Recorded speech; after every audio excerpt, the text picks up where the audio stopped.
What's up, YouTube? Welcome to another video.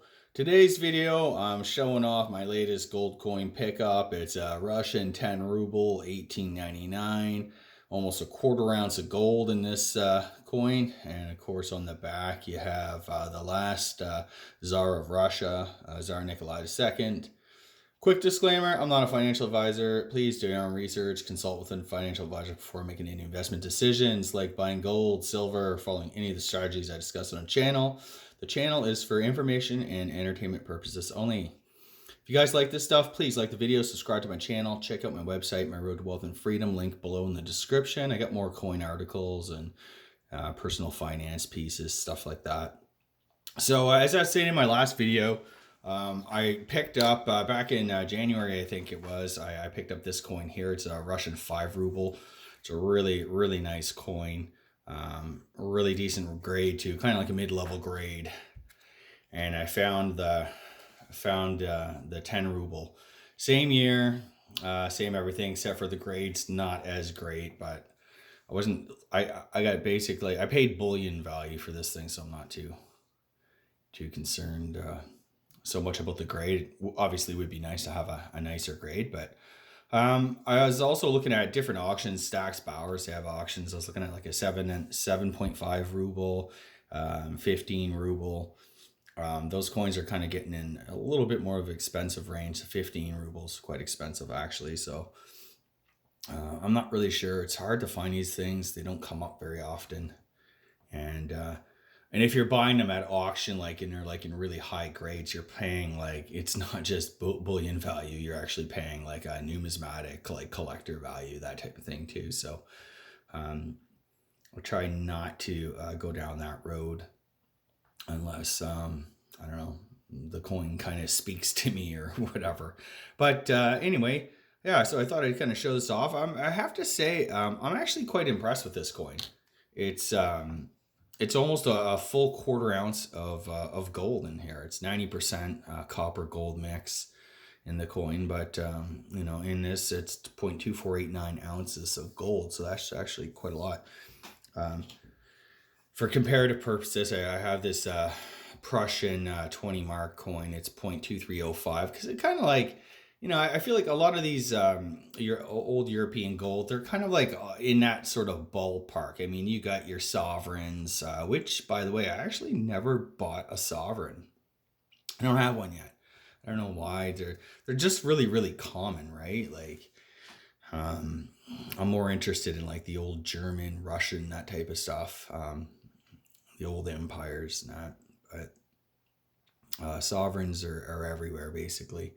There's no shortage of those, so I guess if I ever really wanted to, I could pick them up. But for now, maybe I will next year. I don't know. For now, I'm just kind of focusing on just basically bullion, buying just pure 4.9 fine gold.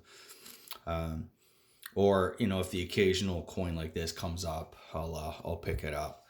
But I just really like these old gold coins that circulate. They're a mixture of gold and copper, and they got like this German coin here, the 20 mark, has a really nice, like kind of like honey golden tone, like tone coloration to it.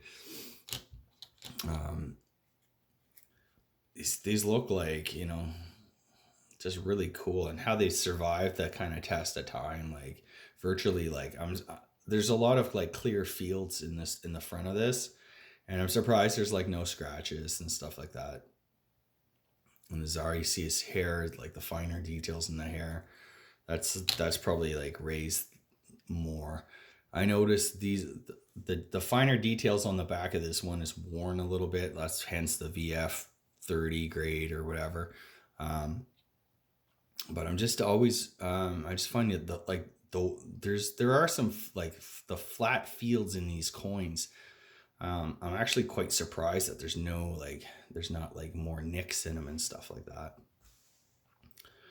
But this wasn't a silver gold bull pickup. I got this from a local coin shop. It's usually where I pick these things up because you just don't see them a lot. It's not like they got hundreds of these coming in. This was, I think, the most common year for this coin, like a Russian 10 rubles. I think there's like 23 million or something crazy minted.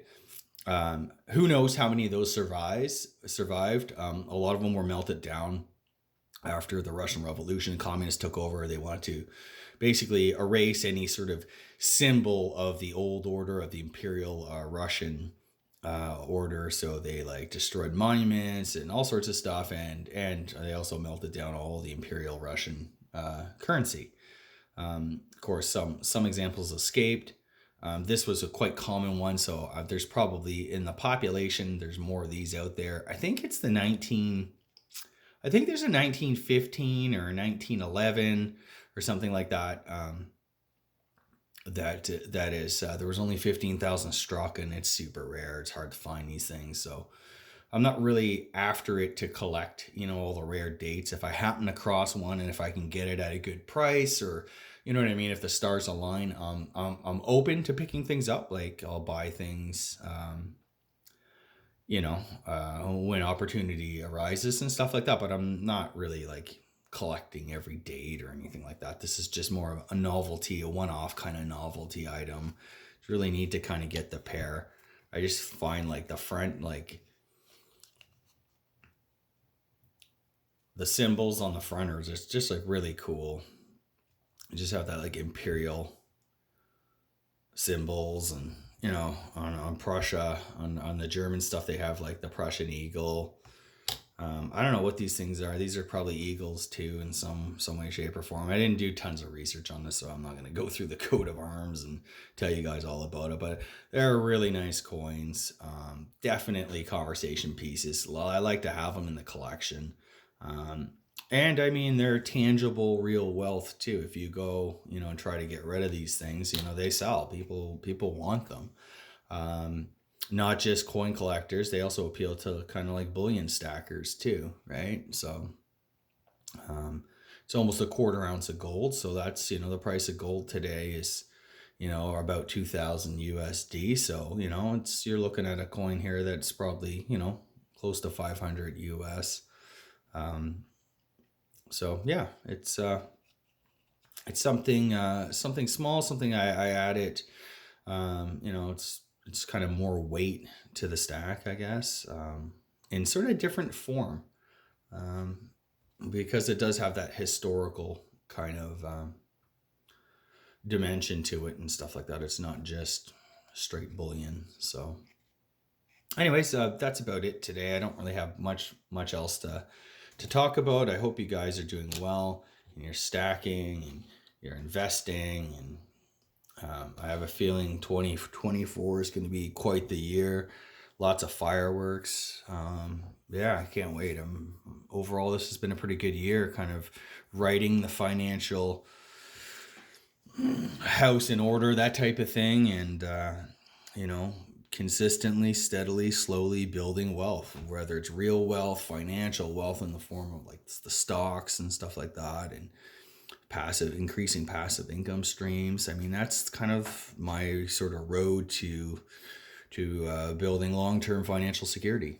And I hope you guys are all doing the same. And that's it for today. Hope you enjoyed this video. Please like and subscribe. Check out my website, My Road to Wealth and Freedom. I do appreciate all the hits on the website.